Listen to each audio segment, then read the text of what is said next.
Today's episode of Bearing Scars is sponsored by the Churchill Strategy Group. In today's complex world, your voice needs to be heard, from City Hall to the halls of the White House. Whether you're navigating local regulations, state policy, or federal legislation, Churchill Strategy Group's strategic insight opens doors, builds coalitions, and turns challenges into victories. Visit them online at churchillstrategygroup.com. Inside and out, everyone you know has got 'em.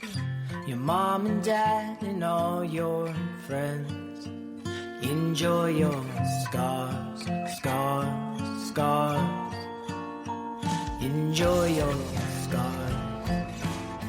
Today on Bearing Scars, we're meeting a man whose scars derailed his life. Just a decade ago, Senator Jeff Clemens was on a political fast track in Florida as one of the highest-ranking Democratic senators in the third largest state in the nation. His work in economic development, social, medical, and community building saw Senator Clemens as a statewide leader on a potentially national trajectory. One thing you'll notice about Jeff is he is a natural communicator, but he's the shy, reserved communicator who's always naturally let others shine. He was in a band with a recording contract, but not in front as the lead singer. He was an award-winning journalist, but telling the stories of others. He was an advocate for so many in his community, but often let others take the glory. Yet through his shyness, people saw a natural, humble leader, so they elected him to lead. In this episode, we'll discuss his idyllic childhood in Michigan and his rise to one of the most influential leaders in the state of Florida. If you like this episode, I encourage you to listen to our previous episodes and follow us on whichever podcast platform you use. The premiere episode, His Second Chance, featured Desmond Meade, a man who went from homeless drug addict to one of Time magazine's 100 most influential people in the world and a Nobel Peace Prize nominee. Our episode titled A Wrestler's Addiction covered the addiction and recovery story of WWE wrestler Matt Morgan. We aired an emotional episode titled Her Deadly Secret, where someone you know as a Chamber of Commerce president reveals for the first time the deadly consequences of her addiction. The Quiet Man introduced us to the former CEO of a garbage company who was molested for years as a child. 40 years after he thought the abuse had ended, his abuser returned. In Finding Her Voice, the actress we all remember as the voice of Sally in the Charlie Brown cartoons reveals her spiral and eventual peace. We met a former mafia enforcer in The Family Business. The New Englander's mafia life had predictable consequences, including prison, being shot in the back of the head, and an amazing transformation. We went to the heartland of America for a chilling episode titled Soccer Mom, Dealer, to meet an Idaho mother whose own addiction inadvertently caused her to become a drug dealer to, of all people, her own son. If you've seen the Amazon Prime documentary Rom-Con, Who the F is Jason Porter, you already know some of the story of the featured victim. But what our episode of Bearing Scars with Heather Revette revealed were secrets that even her mother didn't know until it aired. In The Uncancelable Man, we learn some techniques to overcome adversity when it seems the whole world is against you. In the episodes to come, we'll meet more leaders who have overcome their own self-inflicted scars. We've established a level of trust with our guests and our listeners, and I think you'll find these real-life stories inspiring. Please follow our show to continue listening and rate us on your podcast platform of choice. As you're doing that, and without any commercial interruptions, we present the first part of our conversation with Senator Jeff Clemens. Jeff Clemens, welcome to Bearing Scars. How are you doing today, sir? I couldn't be better, Michael. Thanks for having me on. The weather up here in Kentucky is amazing this time of year. There are a lot of things I miss about Florida. The humidity in the summer is not one of them. Oh, my goodness. We're both in comfortable clothes because even in the summertime right now, it's nice and chill. And beautiful in the hills as well. And we're going to talk about where we are today a little bit later on in the podcast. But we start every podcast talking with the same question, which is where you were when you were 6 years old. in the frosty winters of Michigan. Jeff Clemens, what did you want to be when you grew up? Well, look, when I was 6 years old, I probably wanted to be some sort of sports star, as a lot of kids do when they're 6 years old. I was very good at a lot of sports. I was not great at any of them. So I would be a Little League All-Star. I would be, the second or third best guy on the basketball court, but never the guy. And so, but I love sports. I would be outside all the time. As I got a little bit older and into middle school, I was the editor of my middle school newspaper. And from that point on, I really never wanted to be anything else but a journalist. I structured my high school curriculum around that and making sure that I would be the editor of the high school newspaper, which I was. I picked my university, based on what had a good journalism program.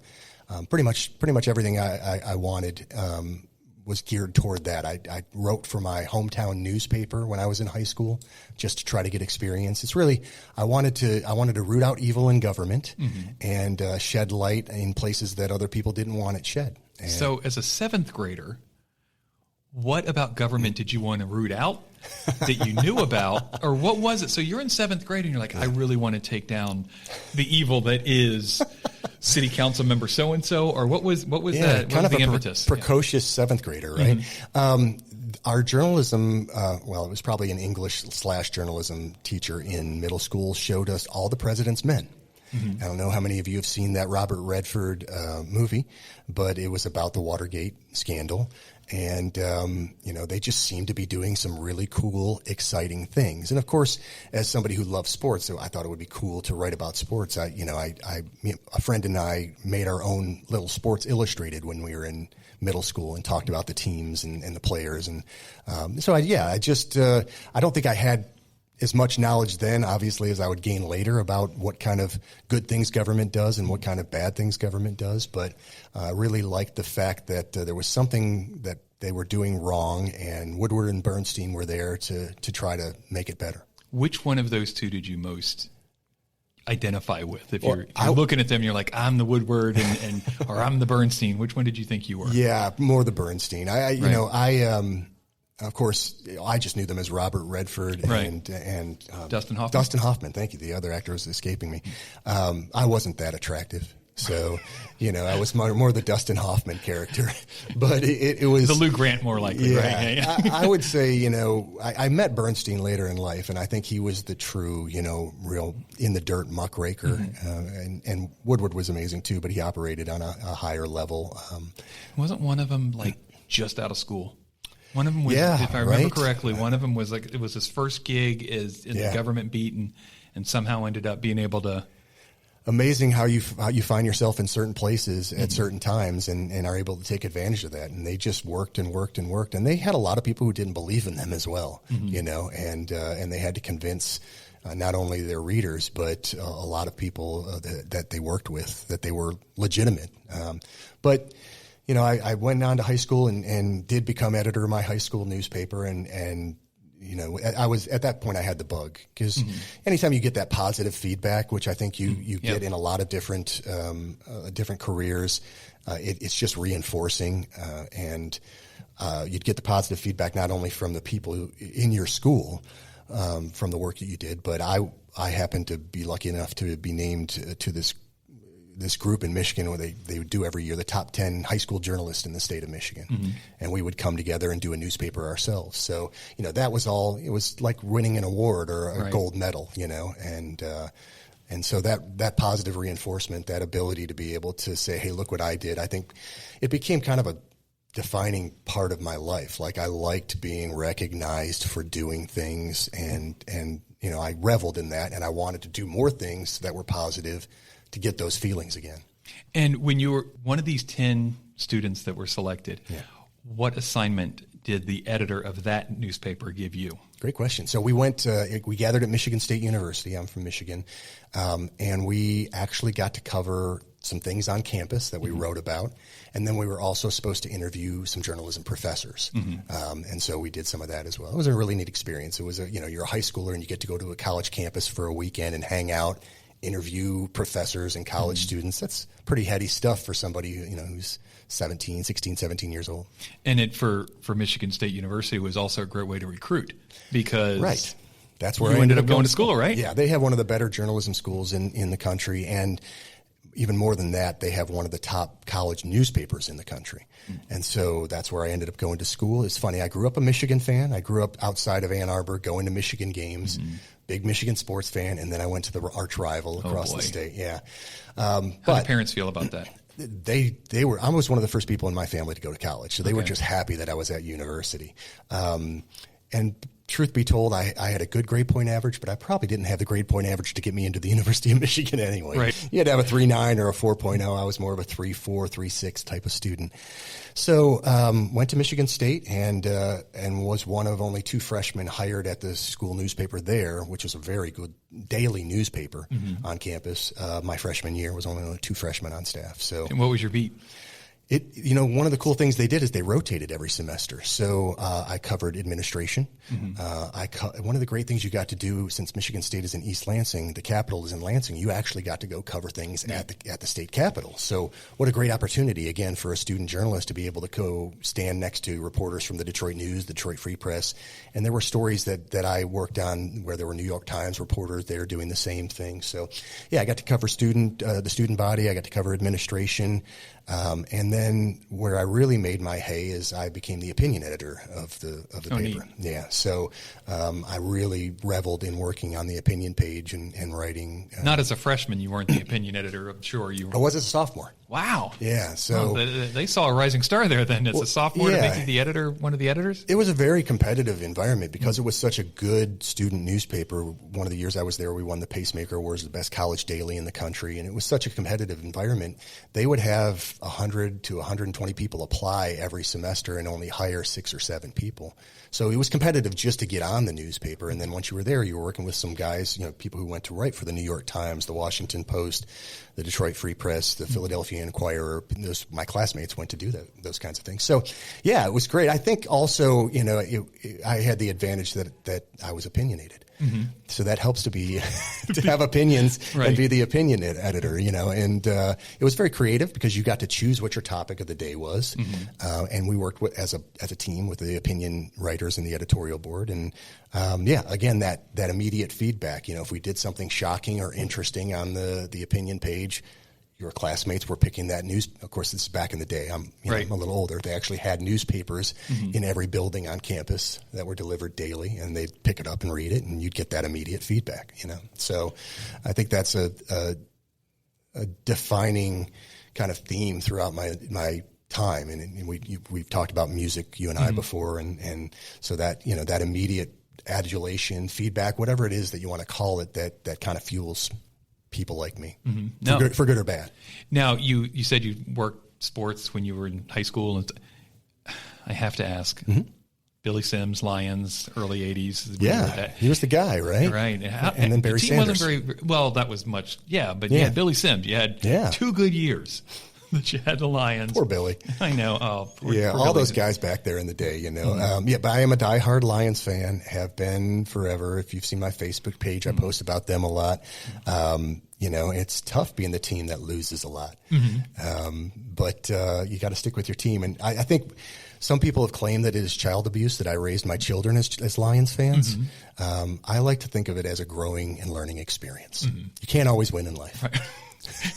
Ironically, you then later on became a Democratic elected official in Florida, so you were in the minority party there too. But you stuck to your guns and you stayed loyal there. Yeah, that's just wanting punishment. Is what that is. That's just enjoying punishment. That's about enjoying losing. Is what it's all about. But I was, at high school, I was an athlete. I was a freshman letterman in track as a high schooler, as a conference track champion. Later on in life, I played football for 2 years, basketball for 2 years. But I never really wanted to write sports. I really, from that time on in high school and moving forward, I never really wanted to write about it. I enjoy watching them, but I didn't want to write about it. What was your position in football? I was a wide receiver. Makes sense. One of the great things about being a track guy is if you're fast, you can play any sport. Yep. And I had good hands, but I was not big, and we never passed the ball. So, so you were a decoy. Yeah, pretty much. I was a blocker, and if you're going to have somebody block, I'm not the guy you want doing it. Right.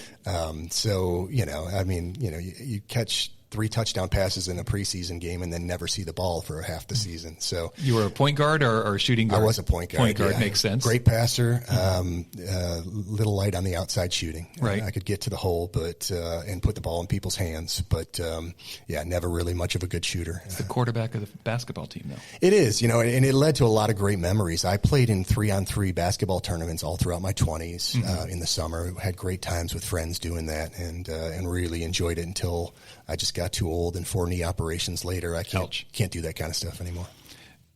You decided to go to Michigan State because it's got the best journalism program, one of the best in the country, and that's that's the field you want to be in. What was it, other than taking down the man kind of a thing? What really was it about journalism that drew you in beyond just the impact of the journalism, but doing the job itself? What was it? Yeah, well, number one, you have to be a good writer. Mm-hmm. So it starts there, and I'd always gotten good feedback from my teachers about my writing abilities. I think I had a really good sense of how to draw readers in. Mm-hmm. If you usually look at what we call the lead sentence or the lead, I was very good at crafting those kinds of things to kind of draw people into the story. And I like telling stories that normally weren't told. And I can talk about, some of them that I've done throughout my career if we want to get into it. But, it was really a lot of fun to do things. A civil rights leader would die and I would write a story or an editorial about that. And I can tell you that out of me and my 43,000 closest friends at Michigan State University, maybe 3 people knew who this guy was. Right. But you get an opportunity, he lived a life, an important one. You get an opportunity to tell that story. So, I think that became a thing I enjoyed many times throughout my career as a journalist in 3 or 4 different states, telling those stories that maybe people normally just never would hear otherwise. As a student journalist, what was the best article you wrote? The one that you were the most proud of? Maybe not the one that won you an award, but the one that you were most proud of. Most people who don't know anything about Michigan State University wouldn't, remember anything about this, but there was a big controversy back at the time I was in school. We had a football coach named George Perlis, and he wanted to name himself the athletic director. Mm-hmm. And we wrote a series of stories about that, about how difficult that could be to be your own boss, and scoop the New York Times, because they had New York Times reporters, Detroit Free Press, Washington Post reporters covering this story, and we scooped them 2 or 3 times on different things on that story. So, when you're competing with, those kinds of heady, impressive level, talented reporters, and you get to scoop them on things, those are always fun things to do. Do you think you were able to scoop them because the expectations of, it's just the student reporter, I'll talk to him? Or, Yeah. Well, part of it is you develop sources, and anybody who's been in the journalism business knows this. You develop relationships with people, and while that can be often criticized by people on the outside, it's really important when you're trying to get to a story, right? Mm-hmm. So I knew the people in the athletic director's department. I knew the people in the administration building. We had relationships. I'd written things about them before. They knew they could trust me because we'd established that relationship, and, I hadn't burned them on things that they told me off the record, those kinds of things. So, it was about, like many businesses, it's about relationships and establishing those. So I think the advantage I had just that, I was there 365 days a year. These reporters were coming in from the outside, just didn't know these people. Again, a lot of the reporters I worked with at that student newspaper went on to work for some really big organizations. So there were a lot of impressive people around me. After college, you graduate college, get your journalism degree. You're excited. Where do you go? Yeah, my first newspaper job was in Virginia, again, covering government. And I also either made the great decision or the mistake to get involved in playing in bands. I played in bands in college to a certain extent, but get involved in Richmond, Virginia, and playing in a band. And so I was kind of living a dual life. I was, the newspaper that I worked for was one of the weird ones that still published in the afternoon. It was an afternoon paper. Oh. So we had a 10 a.m. deadline, meaning you had to get in at 7 a.m. in the morning. Not the most conducive environment for going out and playing a gig the night before and then trying to get in at 7 in the morning. I remember I played a show at CBGB in New York on a Thursday night and had to be into work at 7 a.m. in Virginia And so we finished, we packed up our equipment and drove the 5-6 hours back to Virginia. And I went directly into the office after playing a show at CBGB that night and tried to pretend that all I cared about was whatever story I was working on that day, not the fact that I had played at one of the legendary, punk music establishments in our country's history the night before. So it was a little weird. It was a dual life, and I probably didn't do the best job of being a newspaper reporter at that point, because I was really enjoying playing rock and roll music in front of people. And that's my follow-on question. What kind of music was it? Because, CBGB is known for one thing, and I can't see you in a punk band, So this band, I'm trying to relate it to bands that your listenership might know, right? So I think the demographics of our listenership are you and I. So we do not have a young listenership. We don't have an old listenership. It's actually around our age range, 50s, 35 to 55. To 56. So I was playing in a band at that time called the November Tribe, and we had we were recording at a studio owned by a guy named David Lowry in Virginia. He fronted a couple bands, one called Camper Van Beethoven, one later called Cracker. And we were recording in his studio, and the music that we made, I would say, was like a combination of like The Cure and REM type of thing back then. So it was rock and roll with a little bit of punk edge, but not really. I played CBGB with a couple different bands. The one I played with later was a little bit more garagey. Mm-hmm. Yeah, and that was a little punk, a little emo, a little alternative, all around the same time frame. Exactly. Yeah, yeah. So it was a good band, good songwriting, and just like any band, it comes down to a level of greatness, but also a level of luck. Right. And there are many bands that have gone on to really great things. There are very few that you see early on. You're going, they're just absolutely going to make it. We opened in Richmond a couple times for a band. They would play every Tuesday night at Trax in Charlottesville and every Wednesday night at the Flood Zone in Richmond, and they were called the Dave Matthews Band. And we opened for them a couple of times, and that was one of those bands that you saw and you were just immediately, they're going to make it. They're going places. But most of them are like us. You try to make good music. You think you're writing good songs, and then you just hope that somebody out there gets it at the right time, because timing is everything. So. And your goal, I'm assuming, what instrument did you play, by the way? In that band, I was the drummer. You were the drummer. Yeah. Your goal was not to be the next Dave Matthews Band, I'm assuming. Your goal was to go out, play, have fun, write some music, get it heard, and, honestly, around that age frame, meet some girls. Yeah, the last part especially. Yeah. We were having a blast, right? This becomes your friend group when you're playing in a band. This is, and I'm sure we'll talk about it. I've always had friend groups. I've never really had a best friend type of per se. But the guys in your band always, no matter what band you're playing in, kind of becomes your friend group to a certain extent. So these are the guys you hang out with. You spend so much time on the road with, in a van with, arguing with, having a great time playing music. It's a blast. It really is. And you said then you were playing the drums. Which other instruments do you play? Yeah, so in later bands, that band eventually fell apart. I worked at a newspaper in Morgantown, West Virginia, but then I took a job at the Naples Daily News in Florida. And lo and behold, the guy who did our political cartoons there had a band. And so he invited me out to see the band, and their drummer was terrible. And I told him so. I said, "You guys are great. I like some of your songs. The drummer's terrible." And he said, "Well, then that means you have to play drums with us." So I started playing drums with them. The band was called Supermodel.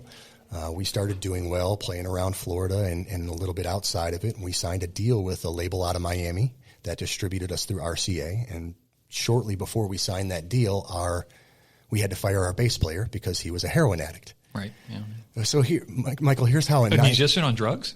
No, I know, crazy, right? Yeah. But here's how naive I am. I didn't know it. I just thought he was a jerk. Right. I didn't have any idea he was on heroin. I just thought he was bad-tempered and a mean person, right? So anyway, we decided we'd hire a drummer and I'd move over to bass. I always thought it was a shame to hide my pretty face behind a drum set. You're a sexy man, yeah. And you need to be out front. The cartoonist editorial cartoonist who was doing the cartoons for the Naples Daily. Was it just journalists in the band? No, we were the only two. The other two guys, one was a pot dealer. Okay. And the other one did printing. Right. So it was a pretty eclectic group of folks, but when we played together, we had what I call the X factor. I mean, you could just see that it was a good band, right? And so we made the album. I guess it was a CD at the time. I don't know what they call it these days. They hired a company to do radio promo for us that at the time was doing radio promo for a couple of bands that were doing very well.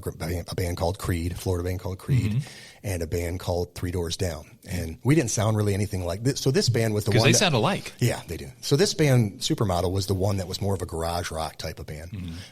Good songs, a little rough on purpose.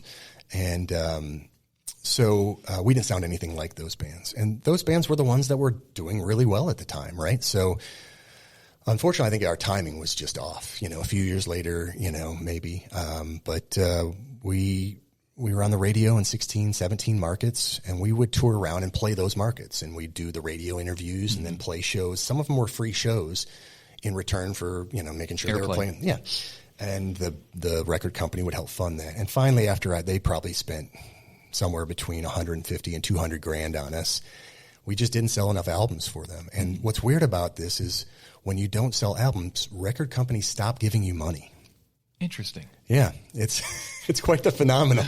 It was a big disappointment. Once the song gets on the radio, you pull into Birmingham, Alabama, which you've never played before. You turn on the radio and your song's on the radio, right? And you go and play the show, and people are singing the song. I mean, what a feeling that is, especially right? if you wrote it. What an ego boost, and you really believe this is going to happen now. It's going to happen. People love the song, they're singing the song. We're on the radio, we're opening for Live or whoever it was at the time, Counting Crows, whatever the bands that we opened for, and you're thinking, this is it. And then when it doesn't happen, it's a pretty big blow. Are the albums on iTunes, Spotify, anything right now? Yeah, Supermodel is on Spotify, I believe. I don't subscribe to Spotify, so I know my friends have heard it on there. My kids listen to it on there occasionally. The album's called It Ain't Pretty. We will put a link to It Ain't Pretty in the show notes of this episode if anyone wants to listen for the drums as well as the bass. Or were you just the bass? I'm the bass player at just this the bass point. At this point. Yeah, okay. Yeah. So and I sing all the background vocals, and I sing one song lead on the album, so people can try to figure out which one that is. Anyone who can figure out which song Jeff sings lead on gets a free episode of this podcast. Wow. They're all free. But your primary goal in life is still to be a journalist at this point, though. Yeah, no, I quit the Naples Daily News to go out on the road with Supermodel. Wow. Yeah, and so did the editorial cartoonist. They gave us a going away party and everything. And yeah, I quit the business.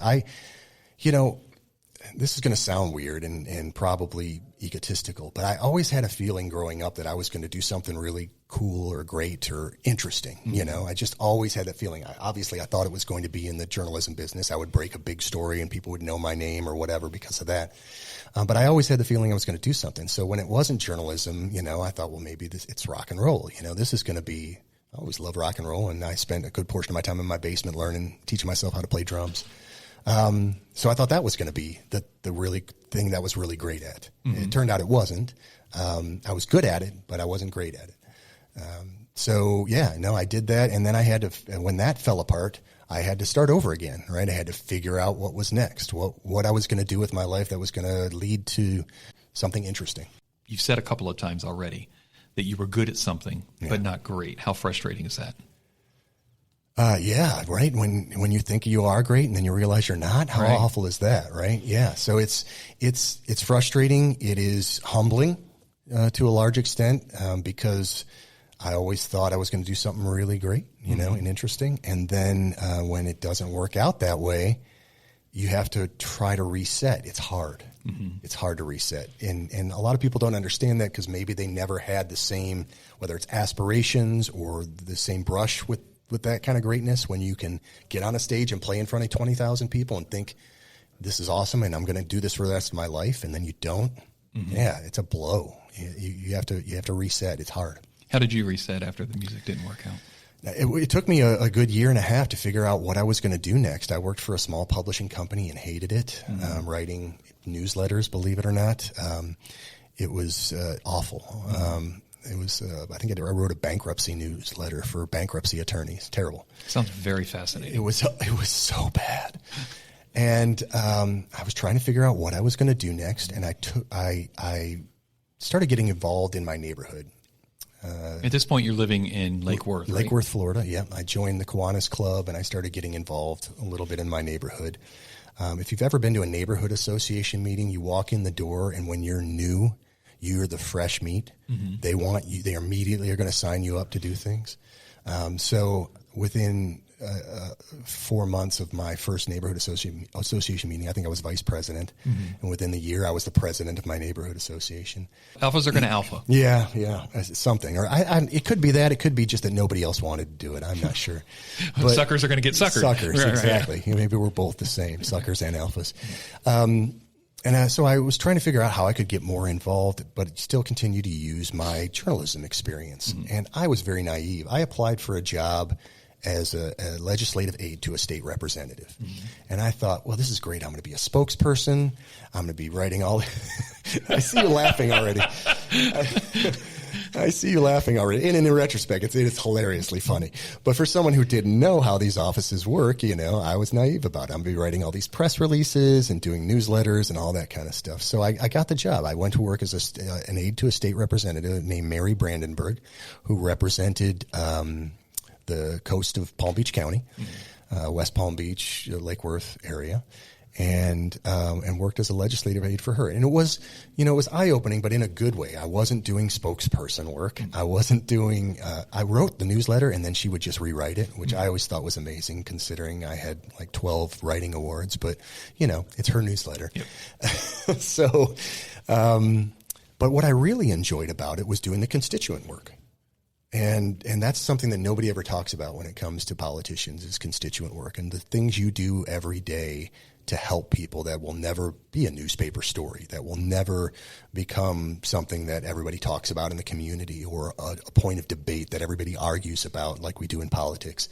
The constituent work was really great. You could help people on a daily basis, and I loved it. What would be, of 100 phone calls that you'd receive, because you were the one answering the phone, of 100 phone calls that you would receive from a constituent, what percentage was that big time stuff, vote yes on for, and what percentage of it was there's a pothole that really needs fixed, and I know you're my state rep and you don't do this, but where do I go? What percentage of, So there's a lot of confusion over which politician does which thing. So we got a lot of phone calls for things that weren't our jurisdiction. I kept a list at my desk. I made a list and then kept a list at my desk of people that I could refer them to and make sure you tell them we're calling so that they know it's a serious phone call. Because again, just having that title makes a difference when you call people. But most of it is relatively run-of-the-mill stuff. It's permitting. It's, there's a boat in the intercoastal that hasn't moved for 3 months. We think it's abandoned. We need to get that moved out of here. But there are always more serious issues having to deal with, child custody and other, issues that deal with criminal justice and those kinds of things that we worked on and that I worked on even more seriously later in my career. But it's rewarding. Not everything, government can't solve all your problems, and not everything is something that we could fix. But a lot of times you could, and the other times you could refer them to people who could help them when you couldn't. There's got to be at least one phone call that, as a legislative aide, you're not the elected official, you're just the kid answering the phone. Was there something that you're like, wow, today I really made a difference? Once I got a call that should have probably been a 911 call, and I don't know why this person decided to call me, but it was a domestic abuse issue. And so, I was able to get an address and then encourage that person to immediately hang up the phone and call 911, and I did the same. I called 911. So, we don't track all that stuff, and some of there's privacy issues around domestic abuse issues. So, but yeah, that's a day where you're like, I potentially could have saved somebody from a really, really bad situation. And here you are years later. Yeah. You don't know, but potentially you may have helped, I'm assuming her, you may have helped her to make a decision to change her life. Yeah, that's nice to think about. Certainly. I hope so. I hope that those decisions were made. You don't always know, right? You can't go back and track everybody. But I think government has that ability on a more of a micro scale. Maybe we don't anymore on a macro scale, the big issues that we all talk about and that we all debate about. It gets so ugly. But on a daily basis, and more so probably in local government than in state or federal government, yeah, that ability exists. And what then caused you to say, I want to go from behind the phone to behind the microphone in front of people and run for office? It was probably my huge ego. So I can do this. If he or she can, come on. I will say, I again, hearkening back to my younger years, I always did want to do something great, something impactful, something interesting. But I found your question is important because I did find as a legislative aide that I was good at it. Mm-hmm. That I was good at talking with people, that I was good at helping solve problems. And especially now later in life, I feel like solving problems is one of my biggest strengths, but certainly I could feel it then too. And, as naive as it sounds on a podcast, I think there was an opportunity to make a difference. And, you have to have a certain amount of ego to believe you're the one who can make a difference. Mm-hmm. And so much so that people should give you money to run and people should spend their very important vote on you to put you in that position, right? If you don't think you're good enough to do it and that you have the ability to make a difference, you probably shouldn't be running for office. You do it because you think you're the person who can affect change and make a difference in people's lives and do it better than the person next to you. There's a little bit of ego involved there. People wonder, why do politicians have egos? And I mean, I think it's partially a requirement for the job that you have to believe you can do it better than other people. You run for the mayor. Mm-hmm. What was the big issue that caused you to say, wow, this needs to change or this needs to stay the same? What was the big issue? It was the mayor. Okay. I mean, he just, with all due respect, he just wasn't that great at his job. And he was an incumbent you ran against? I've ran against a long list of either incumbents or current office holders or relatives to current office holders every time I run. But yeah, I'd volunteered on a city board in Florida. We have something called a Community Redevelopment Agency board. And I volunteered for that board. It's the one city board that you actually have a budget and dollars that you can spend in the community. And so, and that board, the CRA for your city was helping to beautify the city, bring businesses in potentially. What were the other things that y'all did on that board? No, you hit the nail on the head.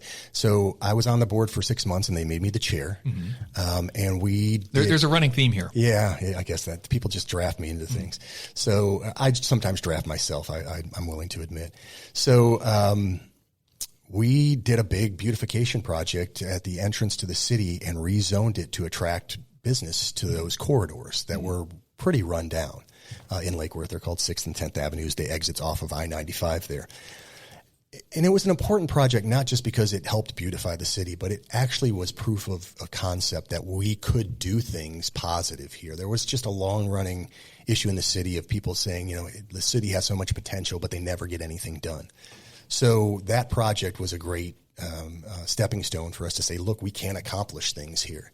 And the fact that I was the chair when that project was done obviously was a big thing. So, so I was encouraged by many people to run. And I know we all say that, Right. But in this particular case, I believe it was true, and it was true.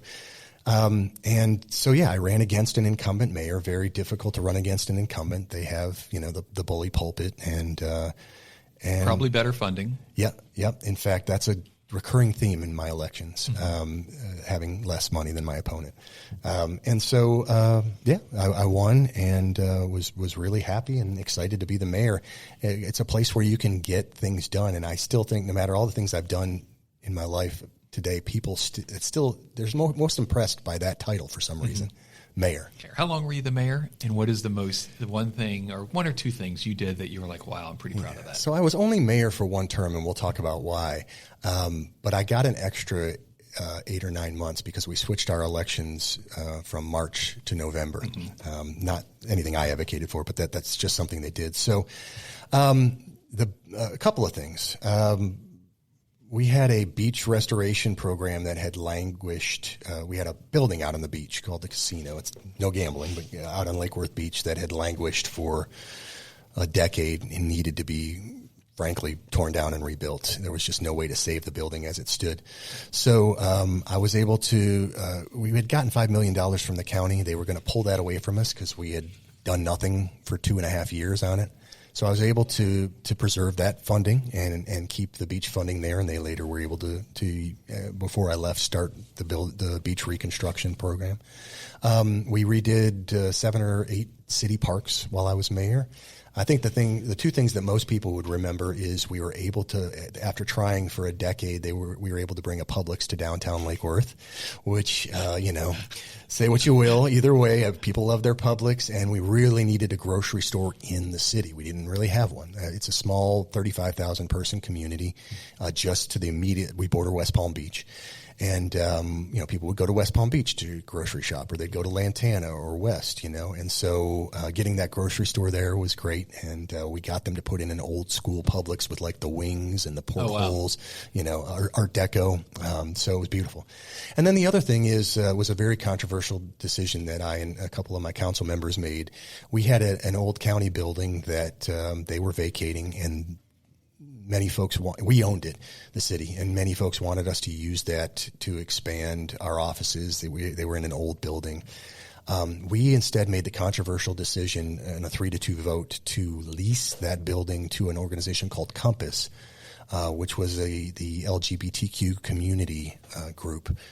And they, in turn, did a fundraising campaign where they raised nearly $2 million to rehab that building. And it really became the community center, not just the LGBTQ community center, but the community center for Lake Worth. We hosted, they host Alcoholics Anonymous meetings there. They host neighborhood association meetings there. When an up-and-coming Californian named Gavin Newsom came to town, that's where we held his thing. And so it was a really proud moment for me because we got a lot of flack for that, right? People said, why are you letting, what years are we talking about? 2007, 2008, when I was mayor. So it was, very controversial decision. And we had to, it was a 3-2 vote. So, but it turned out, to be great. And it still today is, a jewel of Lake Worth. I think it's the largest LGBTQ community center in Southeast. Of course, Lake Worth is where we have the annual Pride Parade there. But that community center is used by so many people that don't have any connection to that community. And so it's great for the city. One term. Yeah. So I was doing my work, and the seat that Mary Brandenburg occupied, the state rep that I had worked for a term, was going to be opening up due to term limits. And her husband was going to run for the seat. Oh.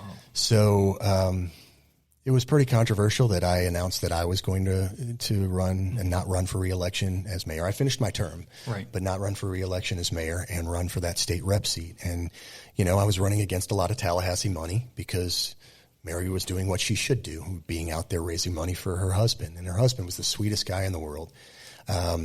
Pete was his name. Probably... looking at it in retrospect, 2020, he probably shouldn't have been running. He wasn't really the right guy for the seat. But, Mary was very involved and wanted to stay involved. I couldn't blame her for that. And Pete was a good dude, really nice guy, such a gentleman. But he was such a sweet guy that when we were at events together, he would try to talk to me rather than. And I'd have to say, Pete, we should be talking to all these constituents and voters. Despite a distinct money disadvantage, I won that seat by about 20 points. Mm-hmm. So you're now in the House. You have your old boss's job. Right. Who do you hire for your old job? Oh, I went out and hired the person who trained me as a legislative aide. And that person had worked for another legislator, a guy named Richard Maychek, and her name was Beth Hartnett. And so she was my first hire. She when I first started as a legislative aide, the senior legislative aides in Palm Beach County would help train all the newbies. Mm-hmm. really nice, type of thing. So I went out and hired her and brought her back to work for me. And, so, she knew the space, she knew what she was doing. And she went to Tallahassee with me. If you don't know, a lot of the legislatures have some aides that go to Tallahassee and some that stay in the district. So she went to Tallahassee with me, and it was nice to have somebody there who kind of knew everybody. So in generally, in the State House, you have two employees, right. Your legislative aide and your administrative assistant. Yeah. Administrative assistant stays at home at all times. Legislative aide, most of them during session will go up to Tallahassee to sort of be your everything there, your Correct. administrative assistant helping to run the office that you have up there as well. Yeah. So you have that assistance up there with someone that you trust. So there's a little bit of comfort in that. And you trust yourself because you were up in Tallahassee as the legislative aide as well. Yeah, right? I had a huge advantage, right? A lot of people get to Tallahassee and they've never served before. Mm-hmm. And that is they don't realize it, but that's a huge disadvantage. Mm-hmm. Just understanding a little bit about how government works, how things flow, how things get done, and importantly, how things don't get done, how not to go about something is huge. And so, I know people don't like people serving long times in government. They don't like people who have been serving for 20 years, and they get upset about that. But I will tell you as someone from the inside who will never do that again, so I'm not trying to run for office, there's a lot of advantage to having somebody who knows what they're doing and understands the system. And you can hit the ground running way quicker than some other people who didn't. So my freshman year, I'm a Democrat, and I was made the assistant policy chair of the caucus. Mm-hmm. So I'm the number 2 policy guy in the Democratic caucus as a freshman. And that I attribute that directly to the fact that I had been a mayor and I knew the legislative process, and they realized very quickly that I was somebody who could get things done. As a freshman, They make you one of the most important opinion editors in the state for the party. Yeah. You're kind of going back to what you did in college. What were some of the things that you helped to shape opinion-wise in the state of Florida as a freshman and a sophomore as a state rep? Yeah, so great question. So if folks don't know how it works, these committee assignments really help drive your policy that you're going to work on, because you generally gravitate towards working on something that's on the committee that you are appointed to. Now, as Democrats, your Democratic leader may have a little bit of say over what committees you get appointed to, but the appointments are really made by the Speaker of the House. Mm-hmm. That's their right to make all of these appointments.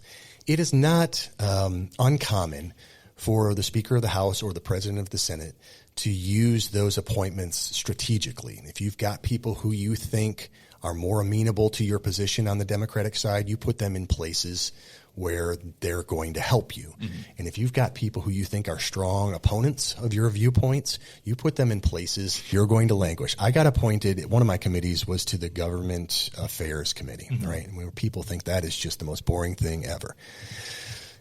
What's interesting about it is, in that particular year, and in many years actually since, the Republican legislature's focus was on cutting costs in pensions and in local government expenses. And so where I found myself as a strong union supporter, I grew up in the Detroit area. It's a very union town. My dad he strung phone line for a living. He was a member of the CWA, the Communication Workers of America. As a strong union supporter, I found myself all of a sudden as the staunchest supporter of not adjusting those pension systems and keeping them for our state employees, which put me in the good graces of obviously all state workers, mm-hmm. but also, interestingly enough, of all like the Police Benevolent Association and the firefighters, union, all looking to make sure that their pensions don't get slashed. So I was the lead in our caucus in a year where that was a big push by Rick Scott to slash those pensions, to reduce the expenses long term, so it put me in that position. So that was a big push that year. And we're talking 2010. Correct. We have a newish governor at the time, and this was one of his thing. And you are in the party that is not in control of the House, the Senate, not or even the governor's mansion, right? Yeah, it's not only not in control. I mean, they had a supermajority, mm-hmm. right? So what that means is they didn't even need to to deal with us in any way. When you don't have a supermajority, you may occasionally need the votes of Democrats. When you have a supermajority, you can do whatever you want, whenever you want, and you don't need anybody. Having said that, there are many times in the legislature where they do want things to be bipartisan, just not on those partisan issues.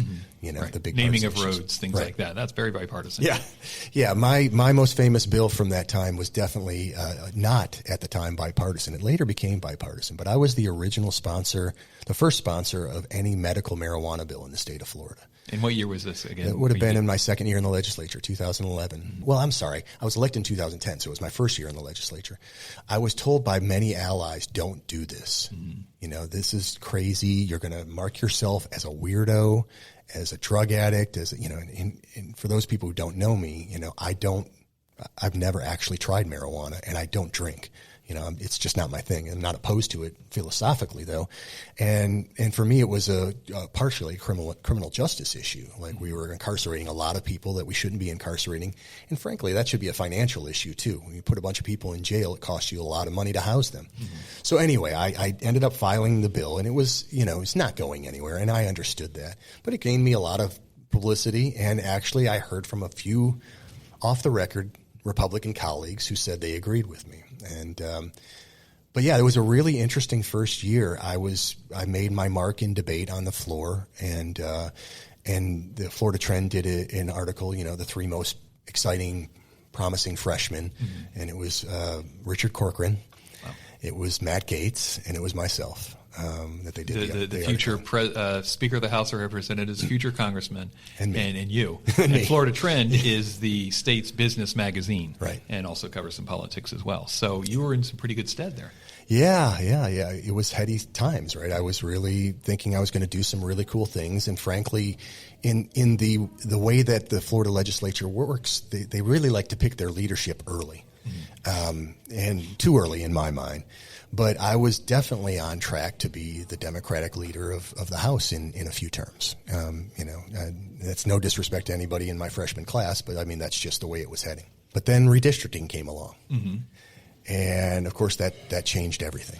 Every 10 years they redistrict all of what the boundaries are for a House seat, a Senate seat, a congressional seat.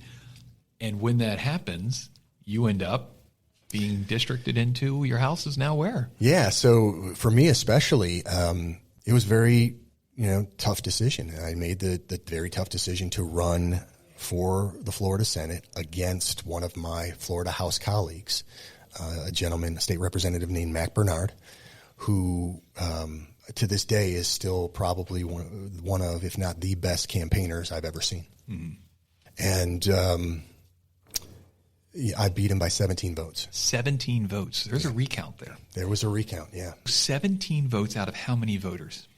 Oh, what was it? 20, 25, 30,000, somewhere in there. And only 17. So had you not shown up to the Kiwanis Club meeting on that one Wednesday. Isn't that interesting to think about? You potentially could have, your whole life's trajectory could have changed. Yeah, it's so granular, right? You think about those 17 votes and where they could have come from. My team and I were out leafletting neighborhoods at 1 a.m. on the night of the election, so that when people woke up, they'd have something on their front porch.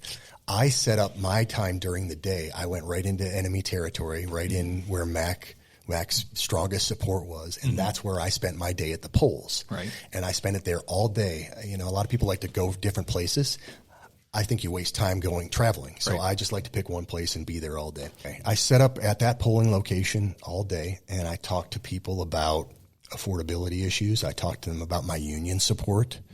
And, it's entirely possible those 17 votes came. I know I didn't win that district, that voting precinct, but it's possible those 17 votes came from there. So you got at least 17 votes from there. Yeah. So you just never know how that's going to turn out, right? Every vote counts. We say it. It's a cliche.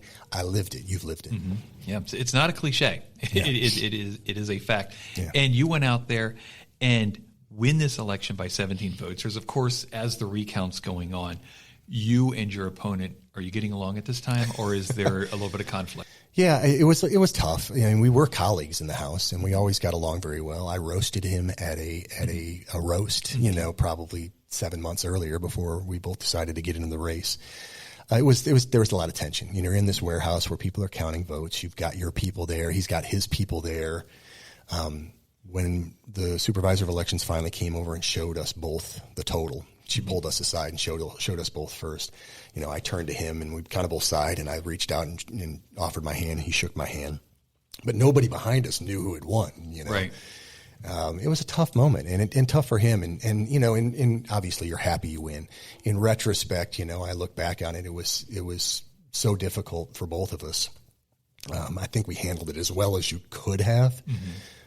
And of course, he went on to do great things, and everything worked out well for him. He was a county commissioner, and he now actually is in the Florida Senate. So he ended up, back there anyway. Now you're a senator. You are one of the top 40 elected officials in the state of Florida. Yeah. The third largest state in the country. You're one of the top 40. Among the Democratic Party, how many Democrats were there in the Florida Senate? I was going to say I'm one of the top 40, but when you think about it in terms of party, there at the time when I was first elected, it was 28-12, so there were only 12 Democrats in the Florida Senate. You were one of the top 12 Democrat elected officials in the state of Florida, because at that time there were no statewide elected Democrats in 2012. Right. That's a pretty big trajectory from drummer to one of the top 12 elected officials in your party in the third largest state in the country. How did it feel, and what was one of the first things you did? Yeah, it's mind blowing and a big ego boost, obviously. And when you think about how I got there, I beat an incumbent mayor. I beat the husband of an incumbent state representative, and then I beat a fellow state representative to get, in all three of my elections. Those are not easy polls, right? Mm-hmm. Those are very difficult elections running against legitimate opponents. Mm-hmm. And so I felt on top of the world, the headline of the Palm Beach Post is Clemens by 17. And this is all going my way. And it wasn't just electorally, like, I talked earlier about how I was good at a lot of things, but not great at any of them. I was finding, this is going to sound very egotistical, but I was finding that I was great at this. Mm-hmm. That I was, I'd found my lane that I was really, really good at. Mm-hmm. We were good at, as a team, at the constituent services and doing things for our local people that needed help. While I was still on the more liberal side of the Democratic caucus, I was getting bills passed in Tallahassee. Not maybe everyone that I wanted passed, mm-hmm. but bills passed in Tallahassee that were important, and changed lives. And, I was being recognized by my caucus as somebody who was really good at this as well and put in positions of importance. So those, the first term was amazing. I passed some bills I'm really proud of still to this day. Like which ones? So I was listening to some of your earlier podcasts, and I know you had a woman on recently who had issues with opioid addiction. For those of you who don't know who are listening, Palm Beach County was what we call Sober Home Central. People all over the country would send their kids or people who were having these opioid addiction problems to these sober home locations for treatment in Palm Beach County. We were becoming inundated with them. They were unregulated, and in some cases, they were actually helping the people to re-addict themselves to these opioids because they'd use their insurance money to pay for their bills, and when that ran out, it was better for the people running these sober homes if these people became re-engaged with the drugs and then had to start all over again their treatment. Wow. And so these sober homes were a menace, and they were popping up in neighborhoods. Anybody who had a rental property that was having trouble renting it was turning them into a sober home. Number one, not properly dealing with the opioid problem. Mm-hmm. Number two, really changing the fabric of some of these neighborhoods where now your house next door would now have 10 people who were going through addiction treatment living there. Some of them well-meaning people just trying to get themselves straight. Some of them not. Mm-hmm. And so for a couple of, because it becomes such a big problem in Palm Beach County, I took it on, and for a couple of years worked really hard to pass a bill that would regulate those sober homes. A sober home is a quasi rehabilitation facility. It's Correct. One of those places where folks who are going through an opioid addiction would go to to, in theory, get sober and get their life back on track. But what you were finding is they weren't doing that. There was a little bit of fraud, a little bit of manipulation of the system. How did you find that out? And what were the very specific steps that you really did to kind of make that not the case? Yeah, there was a lot of fraud, not a little bit of fraud. There was a lot of fraud, a lot of insurance fraud, but there were no regulations in place, right? So first we had to figure out how to regulate them, because obviously there are a lot of Americans with Disabilities Act issues when you're talking about people who are going through treatment. They can, if you're an addict, you can qualify under certain things for housing, and you couldn't ban them from a neighborhood, right? But you had to regulate them in a way that would make sure only the good operators were continuing to operate and the bad operators were not. So it could be something as little as, the bill contained, number of people that they could have in the house at one time. They had to actually get certified through a third-party certification company that would require them to do certain things and prove certain things in order to be able to operate. And the task force was the big one as well. Dave Ehrenberg, the state attorney in Palm Beach County, and a lot of other people that were involved in those task forces did a great job of helping find ways for us to identify who the bad operators were and who, and it's such a sad story. A parent would realize their child was going through this opioid problem, child or young adult, and they would say, well, I got to do something. I'm going to send them to this place, halfway across the country, get them away from all the people who are causing this problem, isolate them and get them into treatment. And then 3 months later, their kid would come back in a body bag. And we had those stories told over and over again. There were literally hundreds of people that died as a result of this corrupt system. And the system is one that you helped to become regulated at the state level. Why was Palm Beach County the epicenter? That's a great question. I think you could sell it to people up north, right? The palm trees, the beautiful weather, get them away from the people that they're at right now. And so I think it started. Palm Beach County's always had a lot of treatment centers. Look, we've got Palm Beach. We've got a lot of multimillionaires that live in Palm Beach. A lot of multimillionaires that live in Palm Beach County.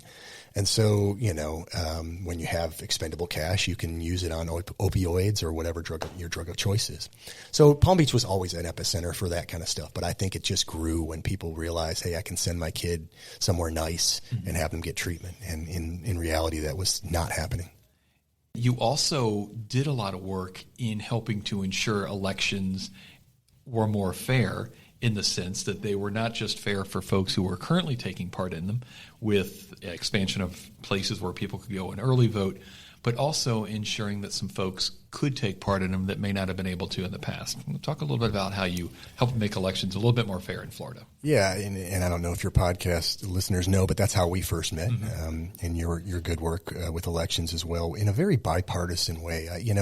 One of the great things about supervisors of elections in Florida, at least my experience with them, is that they're trying to do the best they can to make sure the elections are fair and safe, and whether they're a Republican or a Democrat, right? So I liked working in that space. I think voting rights are at the core of our existence as Americans, and I felt like we could do better in Florida. So I certainly spent a lot of time working on those issues, and I'm the only Democrat in the past 25 years to pass a voting rights bill, and maybe for the next 10 for all we know. But I also felt like denying people the right to vote because they had made mistakes in their past was the wrong thing to do. That people pay their penance, they serve their time, and if you don't let them integrate into society when they're out of jail, out of prison, all you're really doing is pushing them back toward it. You've got to give them job opportunities. You've got to give them opportunities to do the things that other people do on a daily basis. Otherwise, you're asking them to go back and commit crimes again. You're pushing them back towards. So if we want to, fix that problem, in Florida, we needed to make sure we restored the rights of people to vote and to do other things. So I sponsored a bill that would do that. I also sponsored bills that would help felons to get jobs. I think that was very important. But if you look at it from a more conservative perspective, trying to spend less money on prisons, less money on jails. If we can find ways for people not to go back and commit crimes again, then we're good. If you expect people to change, you need to allow them to change. And that's one of the purposes of this podcast, is that folks make mistakes, and you just mentioned that. When we come back, we're going to talk about the meteoric rise and how one mistake stopped it all.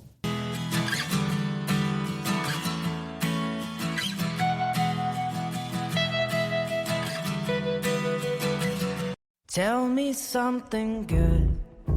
Next time on Bearing Scars, we discover the scandal that rocked Jeff's family, the state of Florida, and unraveled the life of a man who had up until then seemingly done everything right. Like, follow, and rate our podcast on your podcasting platform of choice to continue to receive these inspirational stories of resilience. Until next time, please remember, if you're going through your own series of events that are causing you to have scars, you're not alone. Our guests, myself, your community, we're all here to help you overcome and to survive.